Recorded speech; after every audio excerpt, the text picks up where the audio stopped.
నమస్కారం cricket fans.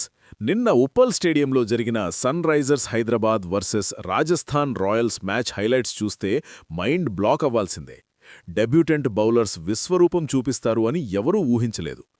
SRH batsmen batting తాండవం చేస్తే బౌలింగ్లో కొత్త హీరోస్ పుట్టుకొచ్చారు. ఈరోజు వీడియోలో ఈ థ్రిల్లింగ్ మ్యాచ్ గురించి ఫుల్ డీటెయిల్స్ చూద్దాం. టాస్ గెలిచి బౌలింగ్ ఎంచుకున్న ఆర్ఆర్కి స్టార్ట్ బాగానే దొరికింది.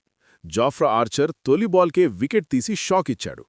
కానీ ఆ తర్వాత SRH captain Ishan Kishan 91 runs off 44 బాల్స్లో ఆర్ఆర్ బౌలర్స్ని ఉతికి ఆరేశాడు. తనకి తోడుగా హైన్రిచ్ క్లాసెన్ 40 రన్స్ అదరగొట్టడంతో ఎస్ఆర్హెచ్ 20 ఓవర్స్లో 216/6 భారీ స్కోర్ చేసింది. మధ్యలో నితీష్ కుమార్ రెడ్డి క్యామియో కూడా హైలైట్. 217 చేస్లో ఆర్ఆర్కి డ్రీమ్ డెబ్యూటెంట్ ప్రఫుల్ హింగే నరకం చూపించాడు. తన ఫస్ట్ ఓవర్లోనే 3 వికెట్స్ తీసి ఆర్ఆర్ టాప్ ఆర్డర్ని కుల్లబొడిచాడు. ఆర్ఆర్ స్కోర్ ఒక దశలో 9 రన్స్కి 5 వికెట్స్.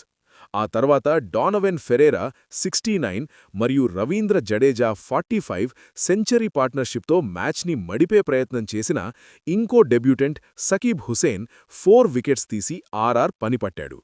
ఫైనల్గా ఎస్ఆర్హెచ్ 57 రన్స్ తేడాతో భారీ విజయం సాధించి ఆర్ఆర్ విన్నింగ్ స్ట్రీక్కి బ్రేక్ వేసింది.